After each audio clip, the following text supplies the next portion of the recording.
Welcome to another episode of Whether or Not. On this week's show, Tyler has some information on children playing America's favorite pastime. We will travel from under the sea to outer space during Nature in the News, and we will also delve into how plants can sometimes overheat, which can be harmful to our health. Tom will be joining me in the studio a little later with his forecast for the week and beyond. Get ready because Whether or Not starts right now.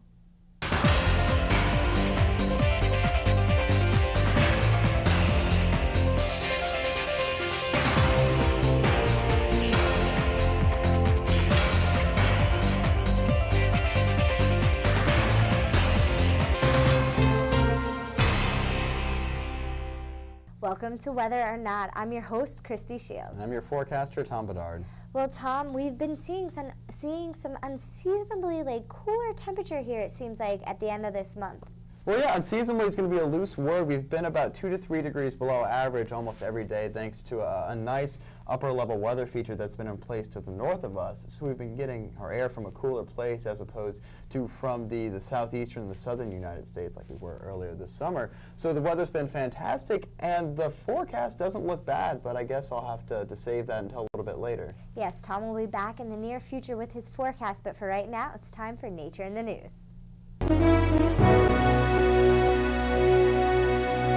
The National Weather Service just upped their computing power with a supercomputer nicknamed Tide. Tide lives in Reston, Virginia, and operates on 213 teraflops. This computer is using an algorithm that is helping with hurricane modeling. Senator Bill Nelson helped fund this supercomputer and also thinks this technology could potentially save lives. This supercomputer can make 213 trillion calculations per second. Researchers are claiming this can make predictions 15% more accurate than they were before this power. The director of the National Weather Service, Louis Uccellini, stated these upgrades are a game changer for the entire public and private weather industry. There is also a backup computer in Orlando to help Tide out. This computer is named Geyer. With the president's new budget to help with climate change, more improvements and upgrades will continue to happen in the next few years. This is all to help make the United States a more weather-ready nation. With hurricane season revving up, these new advancements for meteorologists should help in the upcoming months. We may be able to predict large oceanic storms better nowadays, but back in the 1800s, hurricanes sometimes took ships by surprise. Recently, marine archaeologists were exploring a ship that sunk during what they think was a hurricane in the 1800s. While investigating this ship, to the surprise and delight of the archaeologists, an additional ship was also discovered nearby. They believe all 2 ships sunk during the same time, carrying roughly 60 men each. They believe none of the ship's sailors survived during this fatal storm. During the storm, the ships were sunk and found 170 miles off of the Galveston coast and 4,363 feet below the ocean surface. The researchers had many questions before this investigation took place, and now they have more. The explanation took a little over a week, and the crew found many artifacts from different countries, including muskets, ceramic cups, and liquor bottles. These artifacts, now headed towards the University of Texas A&M, will aid in the search to discover what country these ships set sail from. We may have discovered lost ships, but there are some special rocks missing that were from outer space. 44 years ago in July marked the first lunar landing for the United States on Apollo 11. When the astronauts came back, President Richard Nixon gifted some pieces of the moon rocks to every state and territory in the United States. Through the years, many of these displays have gone missing or even misplaced. Many graduate students and space enthusiasts have been trying to find the missing moon rocks, but some are still missing. Alabama, Louisiana, Nevada, New York, Texas are all states on the list to not know where these rocks are from our natural satellite. Hawaii misplaced their rock and recently found it tucked away in a cabinet of their Capitol building. 39 states have been much more careful with their moon rocks and have them accounted for, and this lucky list does include Pennsylvania. In the wild west of the Alaskan frontier, king salmon have been dying at an alarming rate. This summer, Alaska has experienced warmer than average temperatures, which have affected the natural habitat of the fish. Approximately 1,000 king salmon perished on their journey as they were returning to their hatchery in the southeastern region of the state. Doug Fleming, a biologist for the Alaska Department of Fish and Game, discovered the journey's casualties and proposed that an air temperature near 80 degrees was ultimately the culprit. The salmon perished while stuck in a section of the river that was warmer than normal, which led to low oxygen concentration levels. Later this month, the Alaska Department of Fish and Game will have certain information about the amount of king salmon that survived the hatchery journey. Heat doesn't only affect oxygen levels for salmon, it can also affect humans. Researchers have found that when heat waves occurring, plants cannot absorb pollution as well. This can lead people to have respiratory problems. Plants are a large part of mitigating air pollution to help us out. They can even help protect the ozone layer, which protects us as well. If plants cannot work under hot conditions, this air pollution will stay in the lower layer of the atmosphere and affect humans and cause health problems. This study took place in the United Kingdom by researchers at the Stockholm Environment Institute at the University of York. Tom, could we see a heat wave for the beginning of August here in Pennsylvania that could possibly affect our health? Thanks, Christy. We'll get to the temperatures in just a moment. Let's start off first with what the weather is going to look like on Friday. And we'll have a front passing through the area just in the early morning hours with one more sitting on our doorstep that will move through the area early Saturday morning with a possibility of an early morning thunderstorm. But once it moves through, it ushers in cool and dry air that's going to be supplemented by a northwesterly flow aided by this high pressure system, which will allow our skies to remain relatively clear and our dew points to remain low, so you won't feel too much humidity. And this tracker shows it for us. You can see the front passing through with the color changes and drier air or lower humidity moving into the area. Though that lower humidity won't take effect until we get later into the weekend. Friday, you still might feel a little sticky outside. 80 degrees with sun and clouds, so sun and clouds may give way to an early morning thunderstorm on Saturday. Keep your NOAA weather radio on in the case that it turns severe. 60 degrees on early Saturday morning, Friday night. Saturday getting up to 77 degrees after those showers pass through, and we'll get it down a little cooler than we did on Friday night on Saturday night as well, getting just about to the upper 50s rather, with the sky clearing and remaining clear or relatively clear on Sunday. 75 degrees, dry and cool. It looks like a great weekend. Just watch out for that shower on early Saturday morning.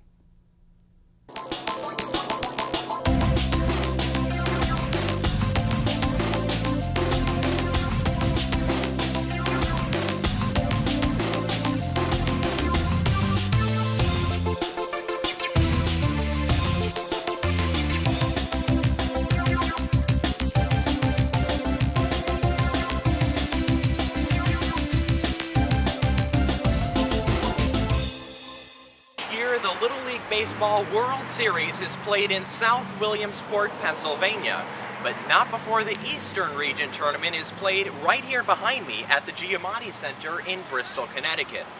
The tournament is played for more than 1 week each August, usually early in August, and because of that, thunderstorms have at least a decent chance of occurring a couple of days out of each tournament. Now, whenever the thunderstorms do hit, whenever it rains here, the rain has big implications on the smooth operation of the tournament. To find out just how rain impacts the multi-day event, I talked to Assistant Regional Director Corey Wright here in Bristol. Whenever there's rain in our schedule, you're looking at a 2-hour fluctuation, at least. Because by the time we get the kids back to the field prepared, let them warm up, get the field maintained and back to playing conditions, it's at least a 2-hour window. And when you bring in television to that, that's a whole time slot. That's an on-air time slot that needs to be filled either by desk, interview, or another programming schedule event. When it rains, we lose that. They lose those slots, which is lost revenue, because by contract you have to fill those 30-second to 45-second slots with on-air commercialization, and those sponsors have paid for that. And it's not just rain that can stop gameplay. A nearby thunderstorm can also cause trouble. If lightning occurs, it's immediately stop playing. Evacuate the field, evacuate the grandstands because of the metal factor, the light pulse and so forth. Evacuate the kids to a safe indoor location. Obviously the parents and spectators, we can't accommodate all of them. We do have a pavilion where we can shelter some people, or a dining hall or recreation building if needed, which we've utilized in the past before, a couple years ago, when we had bad storms, we had to bring the parents into the dining hall and concession stand area where we could shelter them as quickly as possible. But the kids, we evacuate them to the dormitories. The bad weather doesn't just affect the games and field conditions. Thousands of dollars in merchandise sales can also be lost. Obviously, baseball and softball is a summer sport, so our merchandise is geared towards summer weather. When that weather turns inclement and on an opposite end of a spectrum that we're expecting, we need to be prepared for that with raincoats, umbrellas, seat cushions, so forth. Just as we're prepared with water bottles, t-shirts, tank tops, hats, so forth, we have to prepare for both ends of the spectrum. One would think that sunny weather is a green light for everyone, but the temperature matters too. Baseball is a summer sport. Softball is a summer sport. So the days where you have dry, nice 80-degree days obviously brings people to the ballpark, especially during the evenings. It's a nice outing for people. The weather's nice. They can, be refreshed and be comfortable. The days that it's really hot, humid, and hazy, we'll have a decline on attendance. But usually what people do is in the evening, they will flock to the ballpark because there's refreshments, there's baseball, it's summertime, they want to be outside. But during the scorching hours of the day, from 1 to 4, our attendance would be down. Now, given that the extended time frame from late May to early July here in Bristol brought thunderstorms nearly every afternoon and brought the yearly rain surplus to several inches above average, region staff here in Bristol is hopeful that the weather pattern will change and the forecast will feature much more sun before early August rolls around. Reporting here in Bristol, Connecticut for Weather or Not, I'm Tyler Jankoski.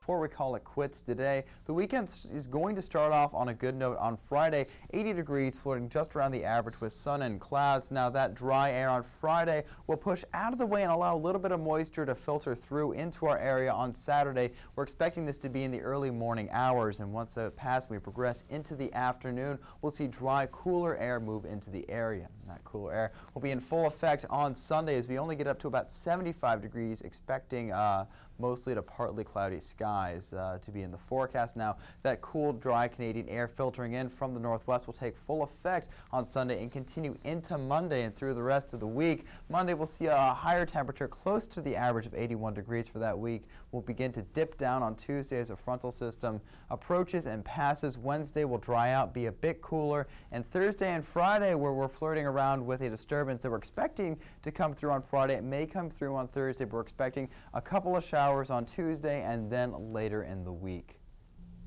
Well, Tom, it seems like your forecast has us a little bit drier in the next coming days. That's right. I really don't see this upper level feature, this upper level low, really moving far out of Canada. So we will keep on getting our flow from a cooler area. And will remain dry and will still remain a few degrees below average. Well, that's great that we're going to be seeing some dry weather, but recently in the state they did see some wet weather, especially in Philadelphia, which brings us to our Weather Whiz quiz, which states, on Sunday, Philadelphia saw the rainiest day ever. How many inches of rain fell that day? A, 6.63 inches, B, 8.02 inches, C, 7.35 inches, or D, 4.02 inches. And the answer is B, 8.02 inches. The National Weather Service even stated that this is an event that only happens once in every 1,000 years, so it definitely was history in the making in Philadelphia this week.